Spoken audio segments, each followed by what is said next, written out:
This time, Johnny brought me 20 small bearings and challenged me once again. Could I make something really cool and unusual from these bearings? Of course, I simply cannot say no to challenges like this, so I immediately welded together a small metal container where I could place the bearings. But first I added steel powder and nickel powder to the bottom of the container. I spread it evenly, then placed the first 10 bearings inside. After that, I added more steel powder to fill all the empty spaces. Then I placed the remaining 10 bearings on top, added more steel powder again, and filled every gap. Next, I closed the container, welded it shut, and drilled a 3mm hole so the gases building up inside could escape. After that, I fired up my charcoal forge, heated it well, and placed the container deep into the coals. When it became extremely hot, I slowly started hammering it. I tried to hit every area evenly so the entire inside would fuse into one solid mass. I repeated this process about 5 times.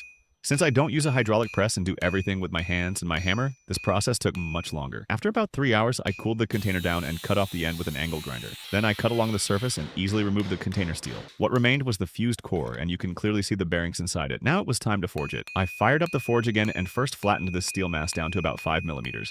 Then I cut the end section and shaped the handle area. After that, I forged the tip and thinned the cutting edge area properly. By the end of the day, I had this rough piece ready, but it still needed a lot of work. The next morning, I started working at the belt grinder. First, I corrected the uneven contours to reach the shape I had planned. And yes, many of you probably already guessed it.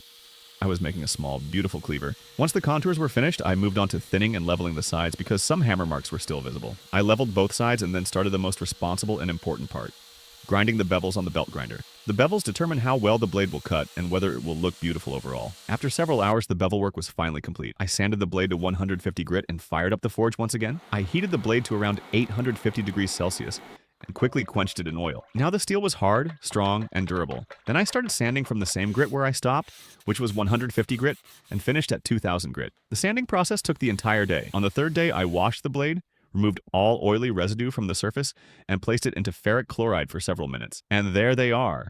The bearings appeared beautifully on the surface of the cleaver. Now it was time for the handle. First, I cut a 20cm piece of hardwood. Then I mounted it on a wood lathe, thinned the sides, shaped it properly, and lightly burned it with fire to give it a beautiful color. I decided to make this handle in an old traditional style. No glue, no pins. At the beginning of the prepared handle, I fitted a metal ring. Then I heated the pointed tang of the cleaver with a torch and pushed the wooden handle onto it while it was hot. As a result, the handle locked tightly in place. Finally, I treated the wood with proper wax to protect it from moisture. Then I sharpened the blade to 4000 grit, and now it cuts paper like a razor. And this is the final result. If you think I won this challenge too, like this video right now and subscribe to the channel.